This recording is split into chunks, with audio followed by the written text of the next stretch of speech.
बिस्मिल्लाहिर्रहमानिर्रहीम।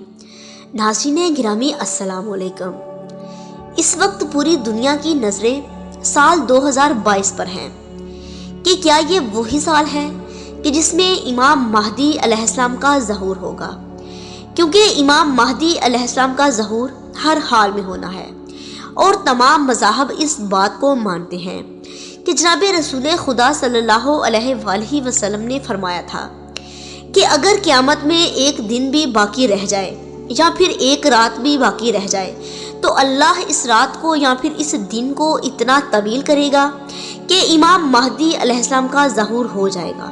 देखिए, हम यहाँ पर ये नहीं कह सकते कि इमाम महदी अलैहिस्सलाम का ज़हूर कब होगा, क्योंकि फरामीन मासूम में मिलता है कि जो इमाम महदी अलैहिस्सलाम के ज़हूर का वक्त मुअय्यन करता है वो झूठ बोलता है, क्योंकि इस बात का इल्म सिर्फ मासूमीन और खुदा को है कि इमाम महदी कब आएंगे।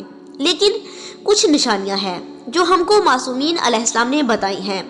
उन निशानियों में एक हाशमी सैयद का दौरान तवाफ खाना काबा में बेदर्दी से शहीद होना, सूरज का मगरिब की जानब से तालु करना, दुमदार सितारे का ज़ाहिर होना और मशरिक में आग का 3 दिन तक जारी रहना शामिल है। इसके अलावा इमाम अलैहिस्सलाम ने बताया कि जब तुम लोग देखो कि फसलें काश्त नहीं हो रही हैं और भूखो अफलास लोगों में पाई जा रही हैं, टिड्डी दल ज़ाहिर हो रहे हैं जो फसलों को तबाह बर्बाद कर रहे हैं, तो समझ लेना कि इमाम महदी अलैहिस्सलाम का ज़हूर होने वाला है। नाज़रीन गिरामी, हाल ही में एक बाबा ने पेशनगोई की है और बताया है कि 2022 में टिड्डी दल ज़ाहिर हो जाएंगे और फसलों को तबाह बर्बाद कर देंगे। लिहाजा इस निशानी को मद्देनज़र रखकर हम कह सकते हैं कि 2022 में इमाम महदी अलैहिस्सलाम के ज़हूर की निशानी पूरी हो जाएगी। अल्लाहुम्मा सल्ली अला मुहम्मद व आले मुहम्मद।